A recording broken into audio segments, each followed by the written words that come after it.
what I'm doing is I'm doing a panel at the end of the day, and I think you've been on panels that I've run. The topic of the panel is the CIO's role in delivering exponential value to the business. And I'm going to use as a discussion point a major piece of research I carried out for ADAPT last year on IT project prioritization, where basically a number of people had talked to ADAPT that this was an increasing challenge in their organization. You've got finite resources, you've got business expectations from the lockdowns to accelerate the digital transformation. And yet, how do you satisfy all those aspirations from the business? How do you prioritize? And Sami, the big feedback I got from people is that inherently they reject the term IT project prioritization. All projects that IT do are to achieve a business outcome. And so basically it's not IT's role individually to prioritize what needs to be done. It's got to be a collective decision by everyone in the business. What's your view on that? Look, I think IT departments have been suffering many years of being away from business at the receiving end of this request and not really understand business priorities, customer pain points, which put them in a really weird position, because if the company doesn't have a good framework in terms of prioritizing holistically, whoever screams most, their request gets first, which is probably not the best outcome for the customers and the businesses. So that's one big problem I see in the industry. So my view is IT leaders should see themselves as business leaders, should be really close to the business. What are the drivers for the business performance? What are the expectations from the stakeholders, not just customers, the regulators, the government, and all the other things happening in the area, and the competition as well. So able to have a voice, put a voice over there when this discussion is happening, and probably in the best position to drive these conversations from the prioritization position, because many business units have no awareness of what else is happening, what other requests are going on, and they don't know the dependencies or the same limited resources required to deliver those outcomes they are asking. So IT should really identify, actually, this require this specific group, and I have a bottleneck over there.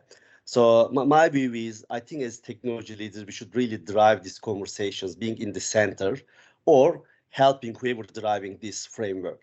But it's interesting, Sami, you're talking about the multiple requests and the need to in some ways put some weight on or scores to these requests to see which are the most appropriate or which are the highest ranked in an organization.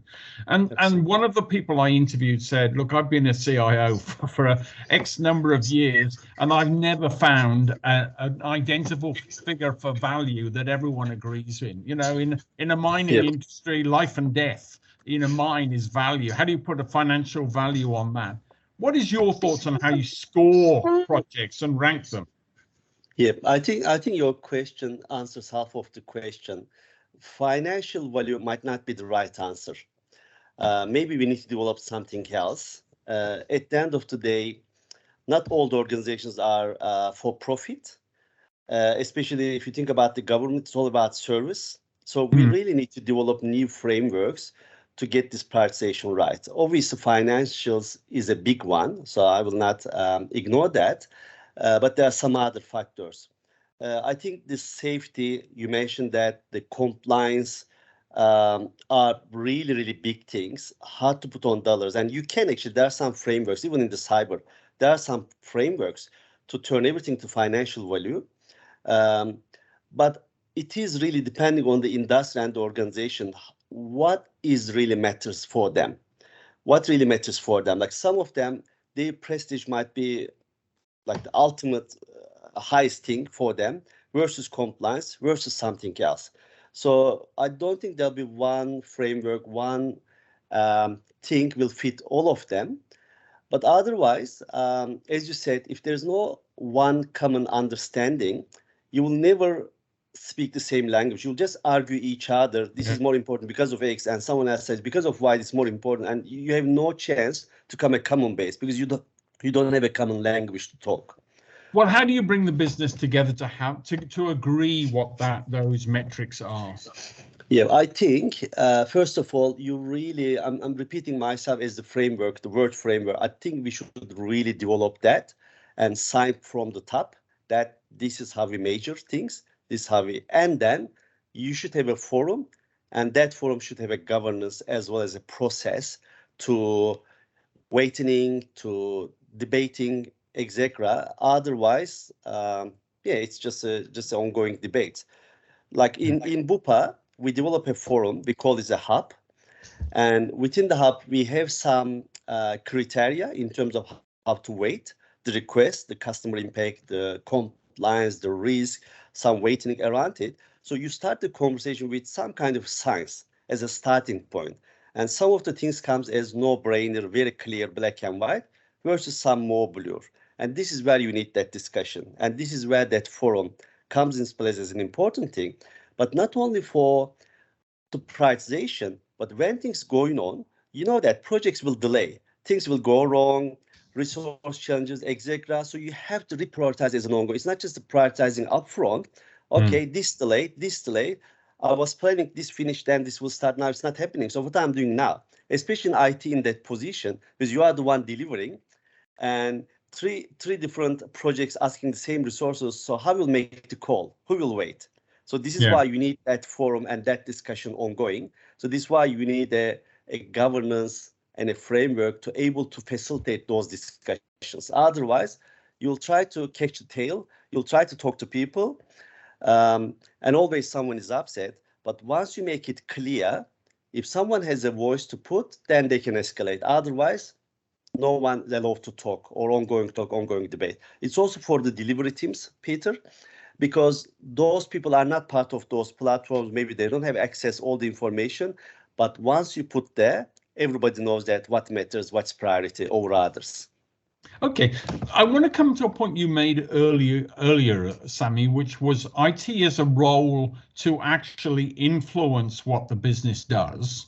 And I wonder how you, as who came from a technology pedigree, would have influenced people who would have said, look, Sami, I've been in health insurance for 30 years. Don't tell me how to run the business. I know what to do. And yet, you know, new technologies that are emerging that could be game changers for how they deliver. How do you have that discussion so your voice is heard when you're not seen as a business leader?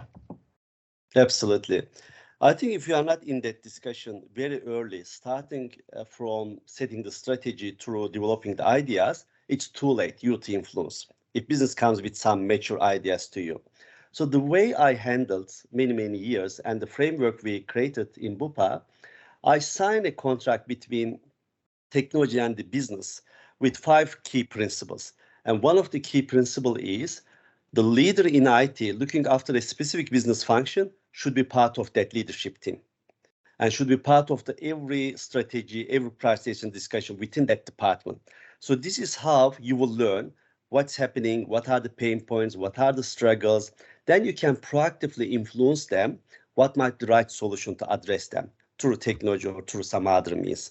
And when you are having your guy, whoever in that team, your leader involving that discussion, will bring those discussion back to the IT forums so that you can also internally review what else is happening in the business, which one kind of creates some dependencies, because business will have no idea identifying those dependencies, and go back to them. Look, guys, you want this. However, for us to be able to do that, this specific thing has to be done first. So influence them upfront, even within the department, before it comes to the biggest discussion. Because those biggest discussions, very high level, very hard to get on the details. So you have to manage upfront. It's a really dynamic. It's almost like an everyday's action, Peter. Well, you mentioned the science before, but when I did this study, people told me prioritization is both an art and a science, and the art is that engagement. It is that engagement with the stakeholders on a regular basis, winning their trust.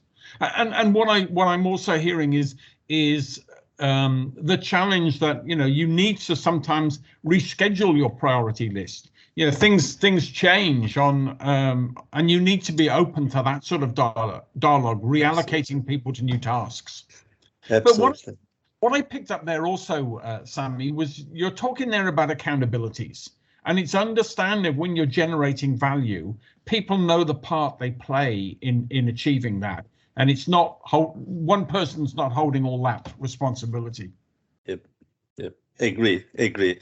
I think it's also mindset, Peter. We always call that business versus IT. So who is business? How you define? Is it a function, let's say looking after claims is business, but IT is not business? It's impossible. So this is where the problem starts, actually. We all are business. We all have the equal responsibility to look after our customers and business. Then we should have sort of an equal voice. It won't be always equal because at the end of the day, each function should have specific kind of accountability, but without ignoring your role in the game where the failure starts, which creates lots of passive passengers in those discussions, in those games. So this is why my view is because of so many things relying on technology nowadays and technology team to deliver to those results for business, we should really position ourselves as business leaders, understand those drivers, and a very strong, it will be a bit technical, but a core architectural team in terms of identifying these dependencies properly. Then you should have a really good planning team. What that means, if I have to XYZ, what that means, which teams I'll be relying on, which resources, which third parties, and how I will schedule it. If you think about the resource problems we are having in the last 2.5 years, especially in Australia, it's actually across the world, but especially in Australia, stopping migration create a huge gap in the workforce, multiple industries, including IT. That prioritization and that resource scheduling became much, much more important because we no longer have lots of people available to do those stuff. So you have to be upfront and proactively planning and designing who is doing what and when. Can I give you an observation that one CIO said to me that I interviewed? And he said that my real task is to be very good at delivery. And when I'm good at delivery, I win the trust of the business. Is there more to what a CIO does than being very good at delivery? Look, that's given. I agree with my friend. I don't know who he or she is. This is why we are here. But if you passively wait to tell people to tell you what to do, then your job will be extremely difficult. Yes. If you are not upfront kind of influencing those plans, your job will be very, very difficult because of that resource challenges. Mm-hmm. Because you don't have endless resources. Sami, is it your job, though, to sort of say what you're requesting isn't in the annual plan or the forecast or the business plan? You know, do you push back on that to say, look, this is what the business plan is saying for the business? You're coming with an idea that's outside that. Are you the arbitrator on whether that happens or not? Look, not necessarily. Most of the organizations, maybe the things I said initially might create a perception that IT should be like a running and driving that kind of function. Not necessarily. Most of the organization has a good PMO, good some other forums and some other functions to facilitate those discussions and those frameworks. But what I'm saying that you should have a very proactive role and very active role in that game. So that's what I'm saying, because otherwise you'll be just a bad person. You'll be fighting 50 different fights. And you will never win. So you're winning the trust of. It's important you win the trust of the business. So you're the contributor of ideas to the business, and they listen to your suggestions. Absolutely, absolutely. And another aspect, Peter, is there'll be lots of things you need to do in technology to prepare your business for future, like some core capabilities. But it won't be anyone's request. You will not get those things from any business department that I want you to create a good API framework, etc. You have to think, and you actually have to play a role how you'll get these things in front of some other things business is asking, because they are carrots. They will say, if you do this, I'll get this much more market share. I'll be selling more. I'll be reducing my costs. So how do you compete? Very hard to, like, it's not tangible. Lots of things you need to do on the like infrastructure stuff. So this is another reason you need to understand those drivers. Then you can articulate in their language, will resonate with them, why you need to put that API framework or that security investment or data related stuff, etc. Because otherwise, they are talking Italian here and you are talking French and people has no idea what you are talking about. Yes, that's right. And it is that sort of dialogue you have with the stakeholders where you express the challenges of IT in delivering, but you make that dialogue in business outcomes terms. So having an API means an agility to move more quickly when problems arise. Absolutely. They need to understand what that provides rather than the detail of how it works. Yep, absolutely. And you need to understand, like your example, what that speed really means for this business. And if you're able to attract people, yes, actually this is a pain point, and if I address that, I'll be ahead of my competitor or I'll be ahead of the game, whatever it is, then you have a chance. So this is why business is struggling, because they are not doing the right IT investment timely, and eventually eating everyone because IT guys not able to influence those results, those discussions. This is why in different forums I call that CIO is actually turned to the chief influencing officer.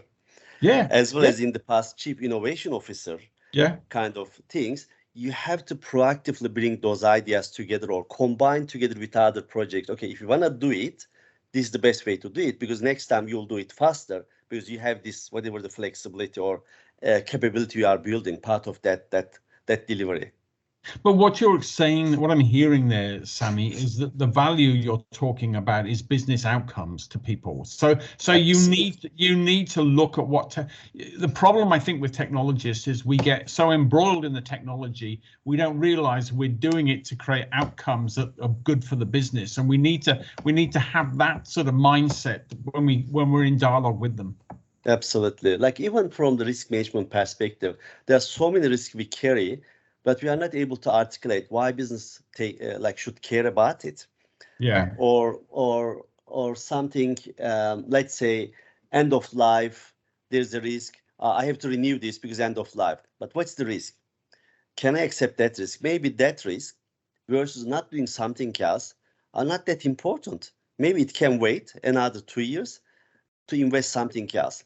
But we are driven by some almost like the rules from the gut that this end of life, I have to replace this, I have to do this, and business frustrated, oh my God, they come with another expense here, no value for me. Actually, there is a value, but we are not able to articulate, or sometimes there is no value, but we push them to invest that so that a very important they desperately need has to wait, which creates more trust issues and more frustration.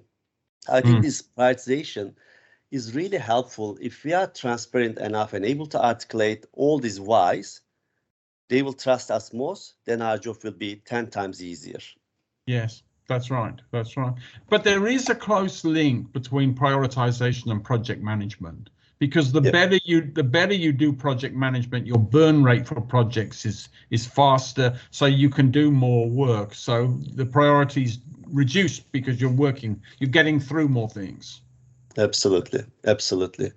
I think this is why methodologies like Agile come in place for the projects, because each time you have to pick what's the next most important thing to do within that project. And if there is a delay, if something goes wrong, whatever the remaining will not hitting you. But when you go to the waterfall kind of approaches, everything has to wait. The highest value business desperately waiting versus lots of really trivial stuff has to wait together because the whole lot has not finished. So this is why Agile also brings non-stop prioritization. Every sprint, you have to think again. What's the game here? What I should do? Or based on the changing situation or arising issues, that you have to rethink everything from scratch. And the business should work like that. It's not like a done deal, yearly planning, all the big rocks plays and expect everything goes perfectly fine. That's not happening at all. Like who would expect COVID and the implications of COVID or all the lockdowns or all the other supply problems which hit all the industries? Whatever the businesses has the adaptability to respond back, able to reprioritize business level on their actions, reallocate their resources actively, they were the winners actually, including their agility, working with suppliers, able to change them, able to replace them, able to create new deals. So this is not just technology delivery business. So this business agility is a really, really big thing. And it shows it's not the strongest one, it's the most adaptable one will be winning in this game. That's right. That's right. And what I'm also hearing there is we're talking about sort of the exponential value of IT, which implies that value it's not a destination, it's evolving all the time in what IT is doing. Your thoughts are, can we get too ahead of ourselves in that way? We're looking too much in the future, where our challenges today are the pain points of the business that we need to address. How do we reconcile the business as usual task and the task of transforming for the future when we're prioritizing? Yeah, I always use this analogy: a ship going somewhere. Of course, you need to know where you are going. Of course, you need to check, is it the right direction? But you're also aware of the rocks around you, icebergs, etc. Otherwise, looking future brilliantly well will hit you somewhere and the whole journey stops. Versus you are too cautious on the near-term risk and the issues, and you're navigating through them without realizing that you're directionally going completely somewhere else. So that's the art part of the game. Actually, you also mentioned that. So there is no framework for that kind of how to balance these things. But I think the smart companies has a very clearly articulated strategy and the direction to use even within the low-level prioritization, what that means within that big picture perspective. Or some other companies use their purpose. Okay, that's the purpose, that's the mission. What that means, this specific thing, compared to that purpose, compared to that mission. And that actually suddenly get everyone to think differently and say, yep, I got it. This is why this is important and mine can wait. It actually makes things easier, getting this long-term thinking, big thinking, versus some framework to help you to weigh things. That's right. That's right. Sami, that was a great point there about steering a ship, and you've got to look out for the rocks down below, but you have to see where you want to go in the long term. So I like that.